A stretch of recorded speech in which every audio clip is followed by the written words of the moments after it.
vamos a ver el método de Gauss-Jordan. El método de Gauss-Jordan es muy parecido al método de Gauss. La diferencia de este método es que se busca no nada más reducir la matriz a una matriz triangular, sino reducir la matriz a la matriz identidad. Entonces, si nosotros tenemos un sistema de ecuaciones expresado en forma matricial, lo que vamos a tener es algo como esto. A1, A2, A2, 3. Obviamente siendo un sistema de orden 3, ¿verdad? Y tendríamos aquí los términos independientes. Entonces, mediante el método de Gauss-Jordan, lo que queremos es utilizar las transformaciones elementales, que son el intercambio de filas o de columnas, la multiplicación de toda una fila o de toda una columna con una constante, y la suma entre filas o entre columnas, ¿sí? Entonces, utilizando estas transformaciones elementales, lo que queremos lograr es que nuestra matriz nos quede de esta forma. Vamos a tener 1, 0, 0, 0, 1, 0, 0, 0, 1, y aquí vamos a tener valores. ¿Sí?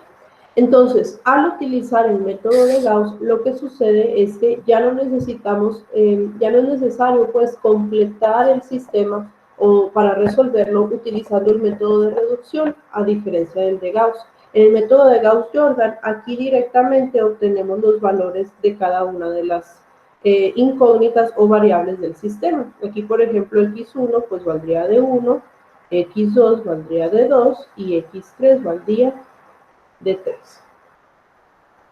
Al igual que en el método de Gauss, depende de la forma que tenga o la forma final que tenga la matriz para determinar qué tipo de sistema tengo. Cuando mi matriz final me queda así, es decir, me queda la matriz identidad con la diagonal completa y el lado derecho me queda con números, entonces se dice que el sistema es un sistema determinado y tiene solución única.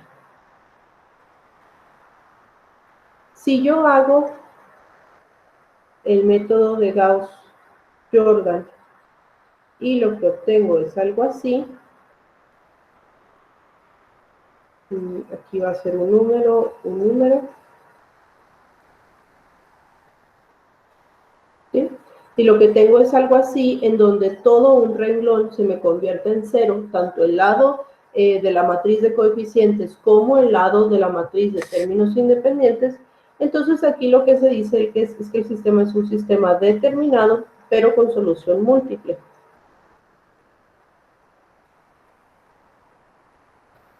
¿Ok? Y por último, si en nuestro sistema nos queda algo así,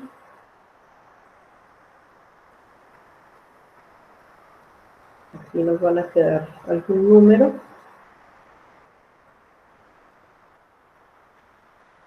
¿Sí? Entonces, si me queda algo así, en donde el lado izquierdo se me vuelva todo 0, pero en el lado derecho no, eso se interpretaría como que 0 es igual a un número de 3, y eso pues no se puede. Entonces, este es un sistema indeterminado que tiene o sin solución. ¿Sí? Entonces, dependiendo de cómo me quede la matriz final del sistema, es también cómo vamos a poder resolver o es más bien cómo vamos a poder clasificar el sistema sin tener que hacer la clasificación previa con los rangos, ¿sí? O sea, esto lo podemos hacer, la clasificación del sistema la vamos a poder hacer directamente con la matriz, o sea, más bien con el método en sí, o sea, con la matriz final del método, ¿sí? Entonces, para visualizar o para ver este método de Gauss-Jordan, vamos a resolverlo con un ejemplo. Y vamos a tener el siguiente sistema. 2x1 más 4x2 más 6x3 es igual a 18.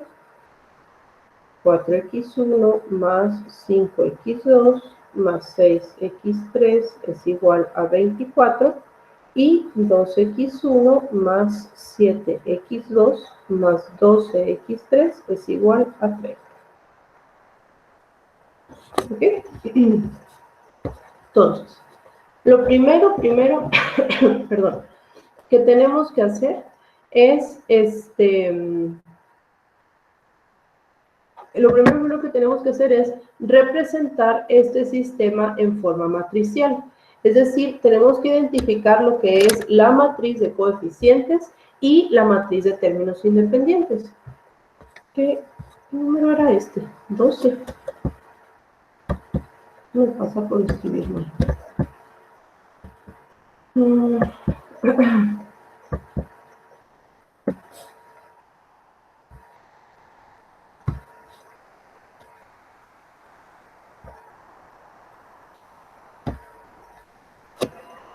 Ok, entonces nos va a quedar así la matriz de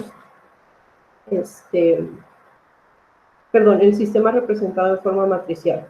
Vamos a tener la matriz de coeficientes, que es 2, 4, 6, 4, 5, 6, 2, 7, 12, y le vamos a pegar o juxtaponer o acompañar por la matriz de términos independientes, que sería 18, 24, 30.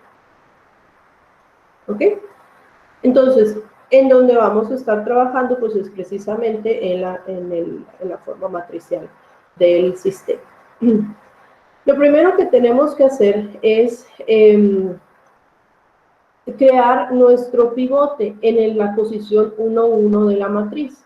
Entonces, si no tenemos ningún otro 1 en la primera columna, como este es el caso, pues no podemos intercambiar renglones para posicionar el pivote ahí. Así que vamos a crear el primer pivote y los pivotes se crean multiplicando o dividiendo. Entonces, necesito yo preguntarme, ¿entre cuánto tengo que dividir o por cuánto tengo que multiplicar el elemento de la posición 1, 1 para que se vuelva un 1?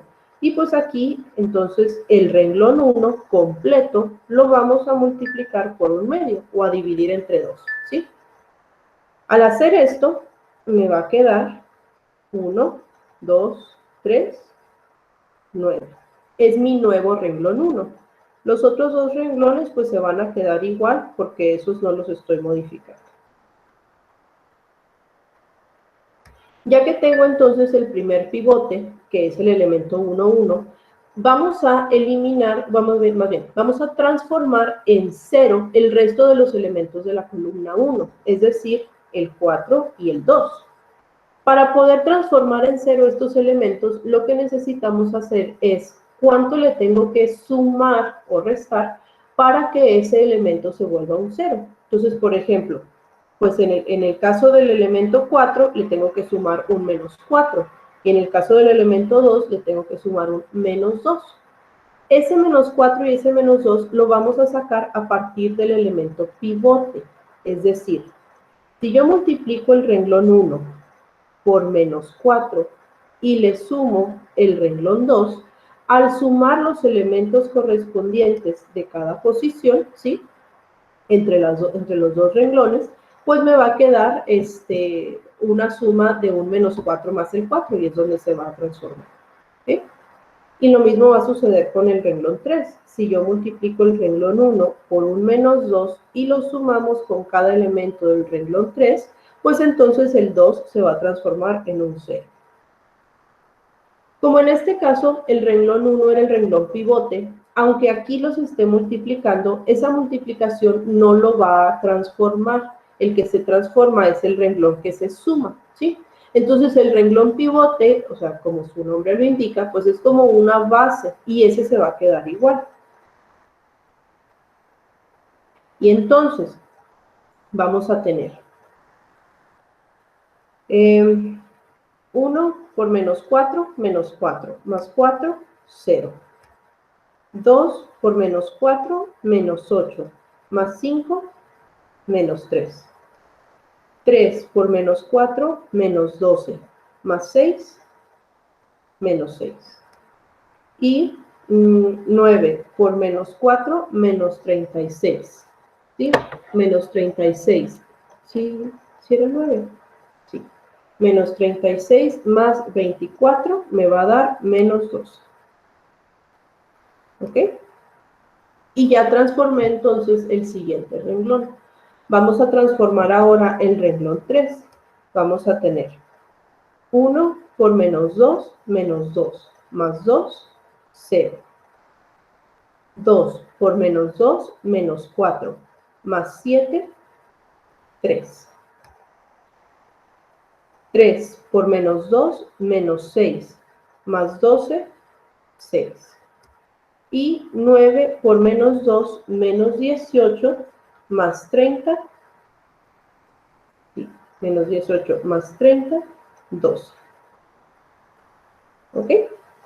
Y esta es la siguiente matriz. Fíjense que entonces la primer columna ya tiene la forma de la matriz identidad, que es a lo que quiero llegar.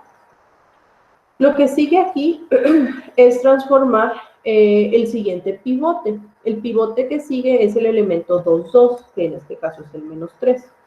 Entonces, para transformar este menos 3 en un pivote, lo tenemos que dividir entre menos 3 para que se convierta en un 1. Así pues, todo el renglón 2 lo vamos a multiplicar por menos 1/3, o a dividir entre menos 3, que es lo mismo. Ojo, el único renglón que estamos modificando es el renglón 2. Entonces, tanto el renglón 1 como el renglón 3 se van a mantener iguales. Y el renglón 2 me quedaría como 0 entre, bueno, 0 por menos 1/3, 0, menos 3 por menos 1/3, 1, menos 6 por menos 1/3, 2, y menos 12 por menos 1/3, 4. ¿Ok? Esta es entonces la siguiente matriz con la que vamos a trabajar. Ya que tenemos el siguiente pivote, que es el elemento 2, 2, entonces ahora vamos a transformar en ceros los elementos de la columna 2. Quiere decir que hay que transformar en cero este 2 y este 3. ¿Cómo lo vamos a lograr? Pues tenemos que buscar un número que al sumarle 2 se vuelva 0 y otro número que al sumarle 3 se vuelva 0. Obviamente son el menos 2 y el menos 3. Entonces, el renglón 2, que es nuestro pivote, lo voy a multiplicar por menos 2 para que al sumarle el renglón 1, este elemento se transforme en un 0. El renglón 2, que es mi pivote, lo voy a multiplicar por menos 3 para que al sumarle el renglón 3, este elemento se vuelva a 0. ¿Sí? En este caso, el renglón que estamos usando como pivote o como referencia es el renglón 2 y ese es el renglón que no se modifica. Entonces, vamos a ver cómo quedan los otros dos. Tenemos 0 por menos 2, 0, más 1, 1. 1 por menos 2, menos 2, más 2, 0. 2 por menos 2, menos 4, más 3, menos 1. Y 4 por menos 2, menos 8, más 9, 1. ¿Sí? Así nos queda el primer renglón. Vamos ahora con el tercero. Tenemos 0 por menos 3, 0, más 0, 0. 1 por menos 3, menos 3, más 3, 0. 2 por menos 3, menos 6, más 6, 0. Y 4 por menos 3, menos 12, más 12, 0. Fíjense que en este caso, el tercer renglón ya se hizo completamente 0, ¿sí? Tanto en el lado derecho, que es la matriz de términos independientes, como en el lado izquierdo, que es la matriz de coeficientes. Como ya se hizo esto 0, pues yo ya no puedo convertir aquí el siguiente pivote, porque no hay ningún número que multiplicado por 0 me dé 1, ¿sí? Y entonces, esta matriz, o más bien, el método se terminaría aquí. Este sistema es un sistema que tiene solución múltiple. ¿Y cómo se interpretan esas soluciones? Bueno, el hecho de que el último renglón se me haya hecho 0, o en otras palabras, el hecho de que el tercer pivote sea el que yo no haya podido encontrar, me va a indicar entonces que la variable x3 va a tener un valor igual a t. T es un parámetro, es un valor real, o sea, yo le puedo dar el valor que yo quiera, ¿sí? Pero va a tomar una, o así como los números reales, pues una infinidad de valores. Quiere decir que el valor de t puede ser positivo, negativo, racional, irracional, muy grande, muy pequeño, un entero, una fracción, lo que ustedes quieran, ¿sí? Entonces, lo vamos a dejar indicado de esta manera. El renglón 2 de esta matriz, pues lo vamos a interpretar como una ecuación. Me quedaría x2 más 2x3 es igual a 4. Y el renglón 1 me quedaría como x1 menos x3 igual a 1.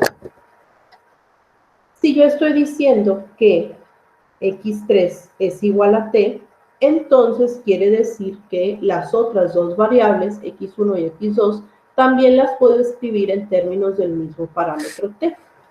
x1 sería 1 más t. x2 sería 4 menos 2t. Y x3 pues sigue siendo igual a t. Esta es la solución del sistema. ¿Por qué se llama solución múltiple? Porque los valores de x1, x2 y x3 dependen del valor que yo le dé a t. Por ejemplo, si yo digo que t vale 0, pues entonces x1 vale 1, x2 vale 4 y x3 vale 0. Pero si yo digo que, por ejemplo, t vale menos 1, pues entonces